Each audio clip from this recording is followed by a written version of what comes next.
సౌందర్యలహరిలో మనం నిన్న 9వ శ్లోకం చెప్పుకున్నాం. ఈరోజు 10 అనమాట. రేపు 11 మొత్తం లెర్నింగ్ మంచిగా నేర్చుకోండి. క్లాసులకి జాయిన్ అవ్వని వాళ్ళు ఉంటే ఇలా వీడియో చూసి నేర్చుకుంటారని నేను ఎంతో కష్టపడి వీడియోలు పెడుతున్నారు. అందరూ మిస్ కాకుండా చూసి నేర్చుకోండి అనమాట.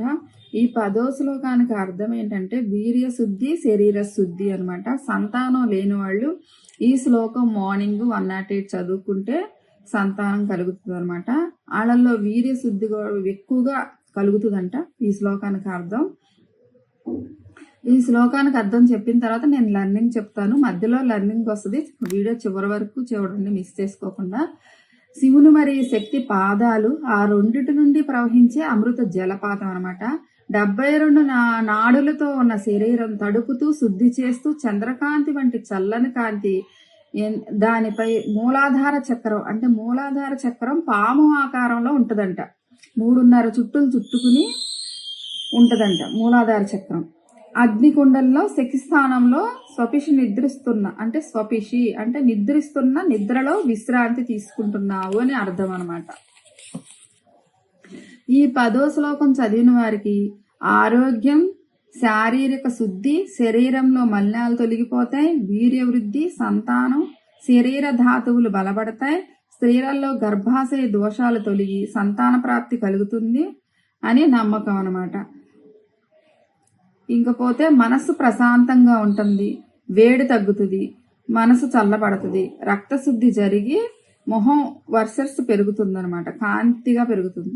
ఈ శ్లోకానికి చదువుకున్నప్పుడు మనం పండును నైవేద్యంగా పెట్టుకోవాలి. ఇప్పుడు మనం శ్లోకం లెర్నింగ్ మొదలు పెడదాం అనమాట. నేను ఒక్కొక్క లైను 2 సార్లు 3 సార్లు అర్థమయ్యేటట్టు చెప్తున్నాను, మీరు చూసి నేర్చుకోండి. సుధాధారా సారైహి, సుధాధారా సారైహి, చరణయుగళాంతర్ విగళితైః ప్రపంచం సించంతి పునరపి రసామ్నాయ మహసః. ప్రపంచం సించంతి పునరపి రసామ్నాయ మహసః.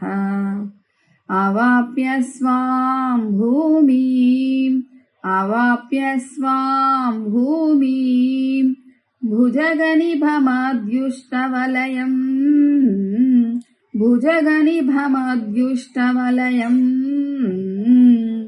స్వమాత్మానం కృత్వా, స్వమాత్మానం కృత్వా స్వపిషికులకుండే కుహరిణి, స్వపిషికులకుండే కుహరిణి.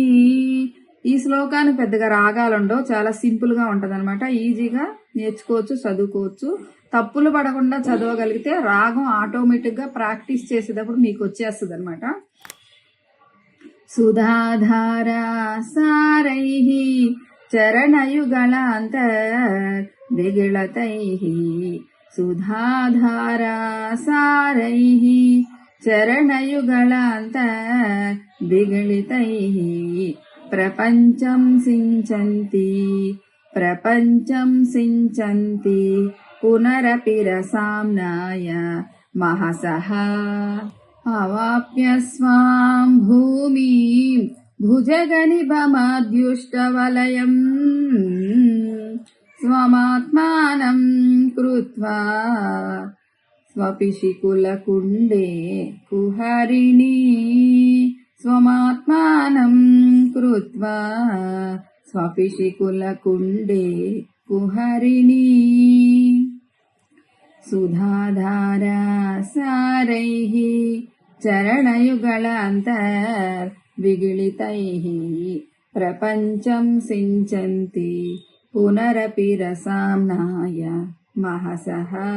అవాప్య స్వాం భూమిం భుజగనిభమద్యుష్టవలయం స్వమాత్మానం కృత్వా స్వపిషికులకుండే కుహరిణి.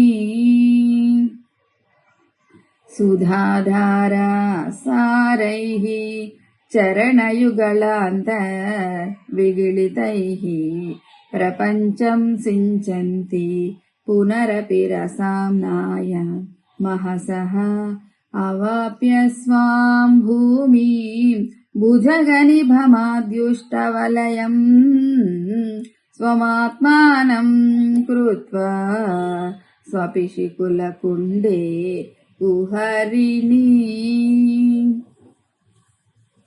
ఇదనమాట పూర్తి శ్లోకం. సుధాధార సారైహి ఇలా చదువుకుంటే, మీరు తప్పు లేకుండా చదువుకుంటే రాగం అదే వస్తుంది. నేను 10 శ్లోకాలకి గ్రూప్గా చదివిస్తాం కానీ ఒక్కొక్కళ్ళు ఒక్కొక్క శ్లోకం చదవమంటాం కానీ చెప్తారనమాట. అప్పుడు ఈజీగా వచ్చేస్తుంది అందరికీ. పనిలేదు, అందరూ చాలా బాగానే చదువుతున్నారు. ఇంకొక 5 శ్లోకాలు అయితే 15 శ్లోకాలు రాగానే పర్ఫెక్ట్ అయిపోతారు. ఇట్లా మిస్ చేసుకోకుండా ఒక్కొక్క శ్లోకం చదువుకుంటా కంఠస్థం పట్టుకుంటే కనీసం బుక్ చూసి చదివేంతైనా చదువుకోగలగాలి. ఇదన్నమాట. ఇక్కడితో ఆపుతున్నాను. రేపు 11వ శ్లోకంలో కలుసుకుందాం.